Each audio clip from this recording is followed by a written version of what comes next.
2025 budget scales second reading in the House of Representatives as lawmakers stress key priorities. President Tinubu presents 49.7 trillion naira ambitious budget for 2025. And National Assembly sets aside rules to accommodate 2025 budget presentation. Hello and welcome to You and Your Reps. I am Victor Azu. Thank you for joining us on this Christmas edition of the program.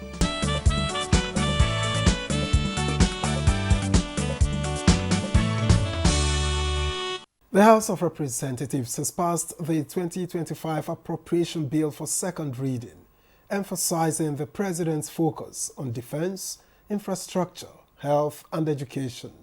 Lawmakers also stressed the importance of exploring alternative revenue sources and ensuring equitable funding for all zonal development commissions. Second order of the day. The mood in the chamber was resolute. The commitment to swiftly commence work on the nation's fiscal framework for 2025 was visible. Less than 24 hours after President Bola Ahmed Tinubu led the 2025 budget proposal of 49.7 trillion naira, the House of Representatives, in a swift and decisive move, has plunged into action. Can we reduce inflation from 34.6 to 15% in 1 year? It is not impossible. This is a budget that clearly states its target of inflation reduction. After passing the budget, follow and ensure that what is budgeted for, there is value for money. The chamber came alive again with activities of the 2025 budget. It wasted no time in reviewing the general principles and sectoral allocations of the appropriation bill. The debates on the floor were as vibrant as they were revealing, with members dissecting the policy thrust unveiled by the president, while some members lauded the fiscal strategies aimed at stimulating economic growth. Others raised concerns over certain projections. An allocation of over 2 trillion to the defense. You convert that money into dollar because majority of the security equipment are dollar related. You will see that we still have a long way to go. The education, Nigerians must be educated under secure environment. And so this revenue target of 36 might also be over-ambitious. We should be talking about expanding our sources of revenue. And why we are here as a parliament is to look at the proposal to see if they are fit for purpose, if there are needs for adjustment. That is the purpose of this debate. Amid the spirited debates, the House amended the 2024 Appropriation Act, extending the implementation of its capital component from 31st December 2024 to 30th of June 2025. This is to ensure the completion of critical government projects. The Nigerian Police Force Training Institutions Establishment Bill was passed. The House has adjourned for the Christmas and New Year holidays to reconvene on Tuesday, 14th of January 2025.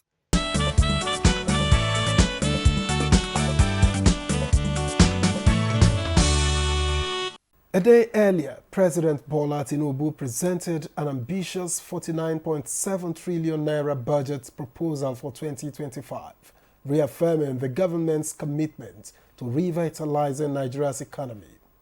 Addressing a joint session of the National Assembly, the president described the budget as a bold step towards retooling the nation's socio-economic framework.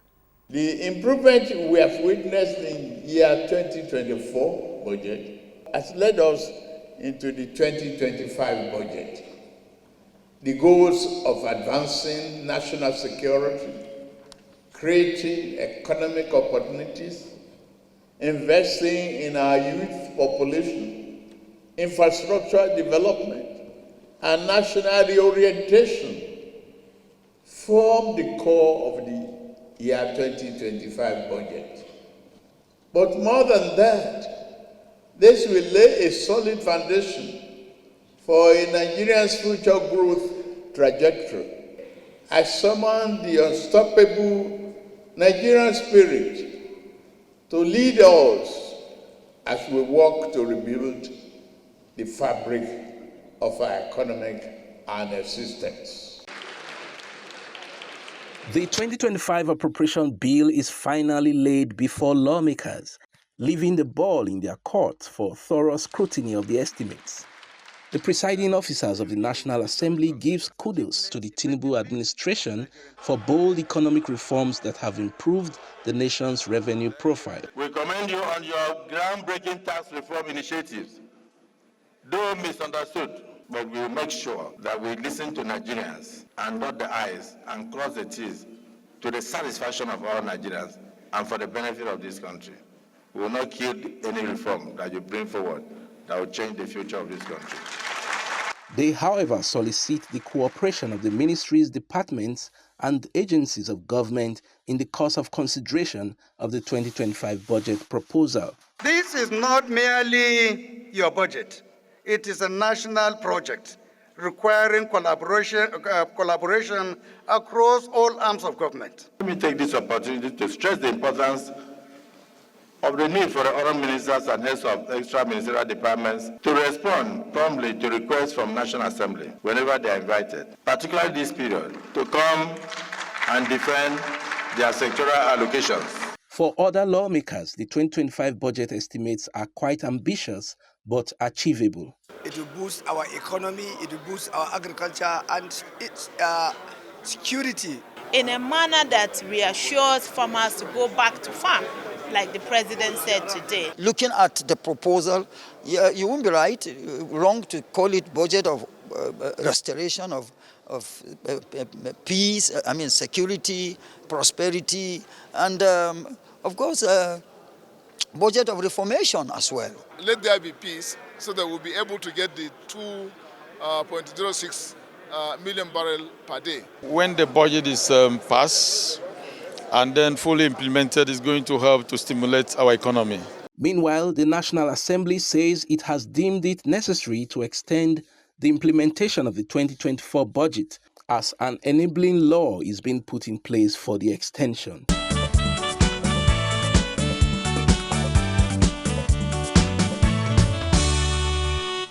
Later on, we engaged with the member representing Enugu East, issues of Federal Constituency of Enugu State, Professor Paul Nnamchi, to get his thoughts on the 2025 budget proposal.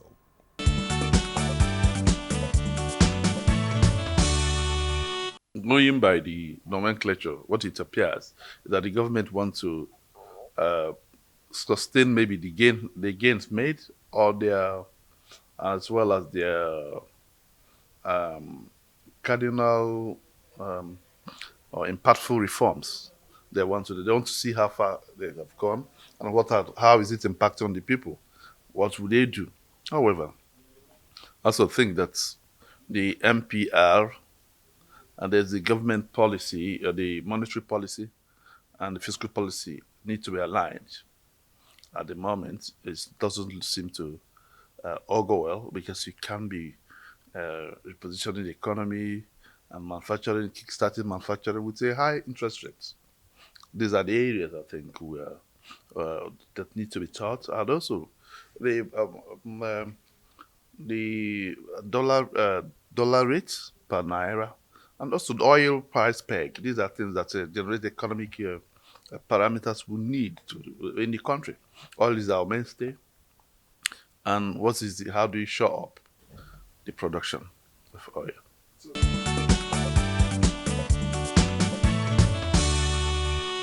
We'll be able to look at it and see what is good for the country. It's more or less about national interest and not personal interest in this case.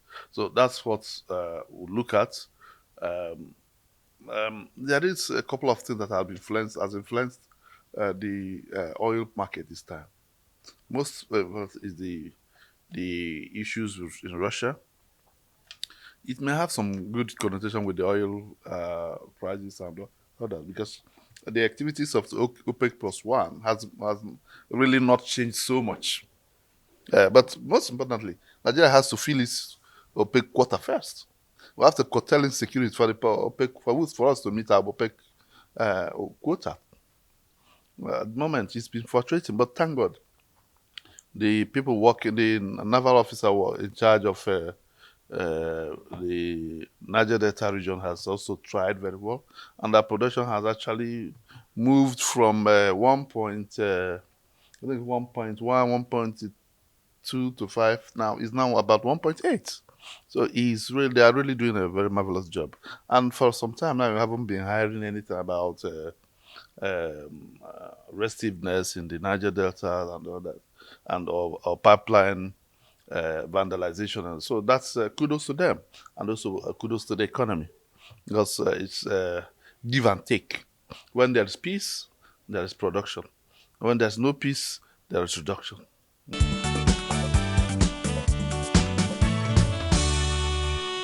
I would want to see equivalent quid pro quo, where the amount we sink into defense will also be what the commensurate safety will get. Sometimes it's not like that, but most times I also did say that the military are trying. They have been trying their best in a lot of ways. At the moment, people are returning to the farms again, because what I told is partly is the shoring up of oil of the oil output, which is very great because it's for the country. Then another thing is to reduce hunger, food insecurity. Some people we can't be self-sufficient if there's no security. People are afraid of going to their farm in several parts of the country. But if the confidence should come back again, I think the country will have will be a better place, because there will be food, and prices of food will also come down. At the moment, part of the food you eat are imported, and you and me know that the dollar hasn't been friendly to the naira, and because of that hostility, because of the interest rate, because of the devaluation, because of the floating of naira, it's really a very herculean task for naira to catch up.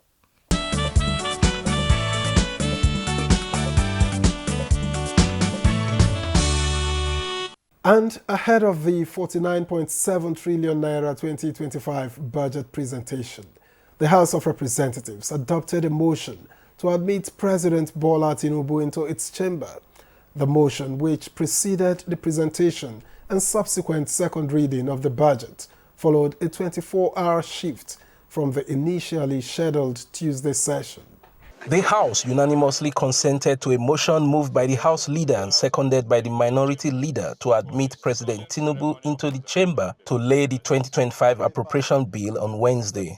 This is pursuant to Order 6, Rule 4 of the Standing Orders of the House of Representatives. Mr. President will be coming to the chamber tomorrow for the presentation of the 2025 budget. And in view of that, it's my pleasure to announce the admittance into the chamber, the President, Commander-in-Chief of the Armed Forces of the Federal Republic of Nigeria, the Vice President, the President of the Senate, Senators of the Federal Republic of Nigeria, ministers, government officials, and other dignitaries to receive an address from the President on the 2025 budget estimate. In other resolutions, lawmakers sought investigations into fire disasters in some markets nationwide, as well as a multi-billion naira tractor supply agreement by the Federal Ministry of Agriculture and Food Security. A year after the agreement was signed by the National Agricultural Development Fund and the Federal Ministry of Agriculture and Food Security, no single tractor or implement has been received in Nigeria, despite the huge public funds involved in this transaction. Calls the Ministry of Humanitarian Affairs and Poverty Alleviation to provide immediate relief materials for the victim of the fire outbreak. The Ministry of Commerce Industry to construct the market, the Lafia Modern Market, and use bond bricks to ensure fireproof.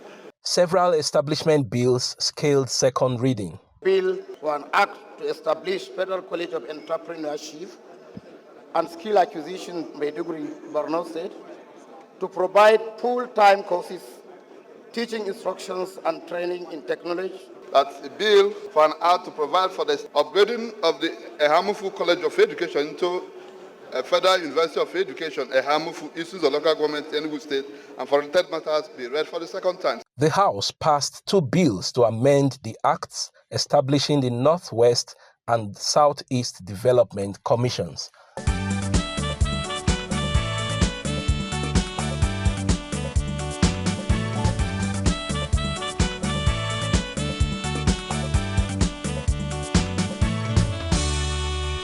Plenary can have different meanings across various professions, but today we are focusing on its legislative definition. Let's join Chairman of the House Committee on Rules and Business, Francis Waive, for answers.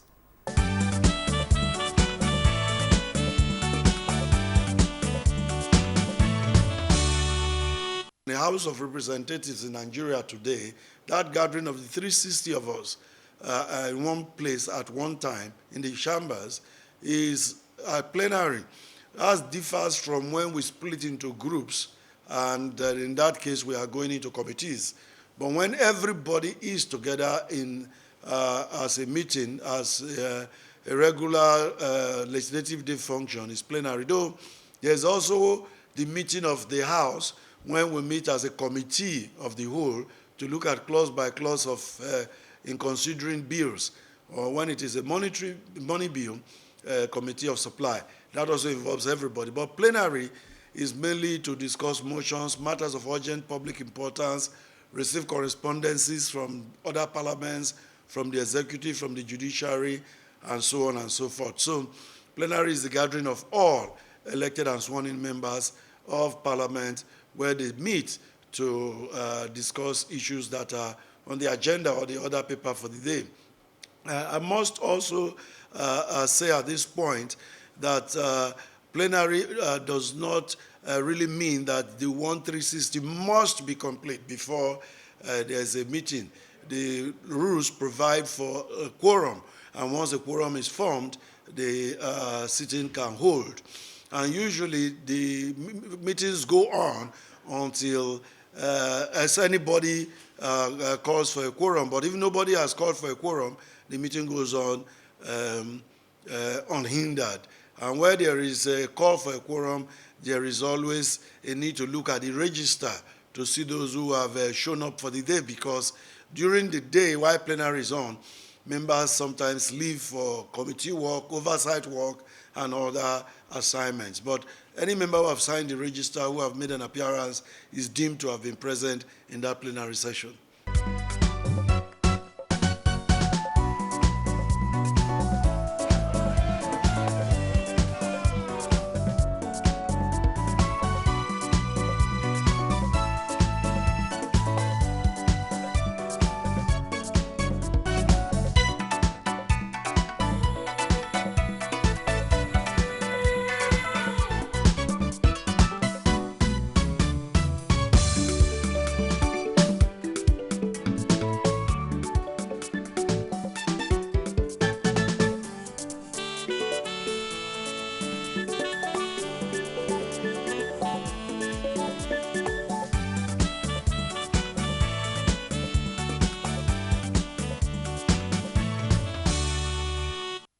This week on You and Your Reps, the committee segment highlights the newly created Southeast Development Commission.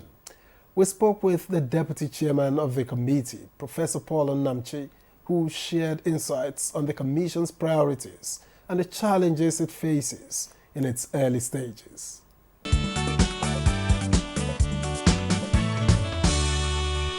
Southeast has to develop one.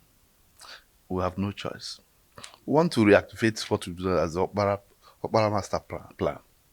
Southeast was the highest growing economy, not just in the Africa, but most of in the world then. And it's just one man that did it. So he did most of the things he did. We are not the people of Southeast are innovators. We know how to generate water where on top of stone.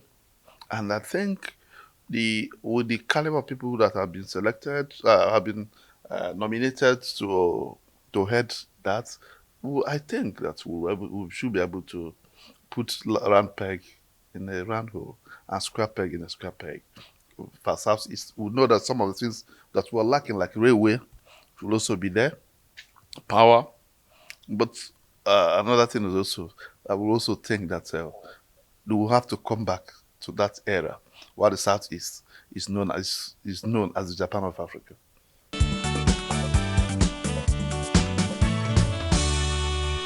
They are yet to go to the Senate for confirmation. So my committee is already is warming up, but as it is in every regional capital, Enugu is the capital, and it is onus on the government to give them space first, where they will operate from, and from there they will now build a new office, get their first landed staff, and also from there take off and start doing projects. Then the fund is already established and will continue to be coming.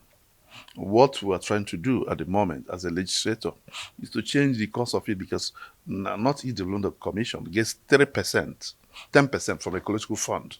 So if they get 10% from the ecological fund upfront, we should be able to get the same in southeast, southeast, northwest, and also that. So we go, what is good for is also good for the gender. So that's the area. So we are trying to rejig the law to be able to conform to that. Those are not sort of our own region is not just changed, and I just passed third reading yesterday, 2 days ago. So we are following up to make sure that everything goes well.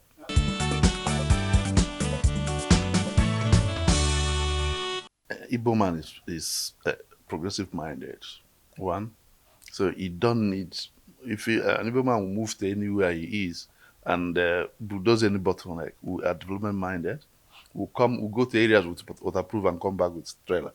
So that is not an issue per se. The only development minded, the only obstacle you see is infrastructure to begin with. But at the same time, the law is very straightforward. You know what everybody knows is duty.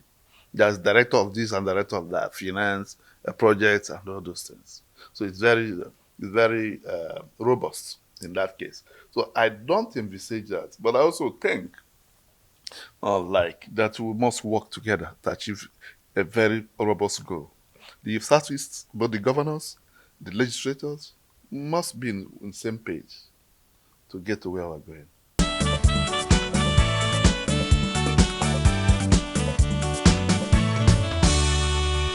And that will be all for today's episode of You and Your Reps. Thank you very much for joining us. I am Victor as well. We'll see you next time with more updates from the House. Compliments of the season.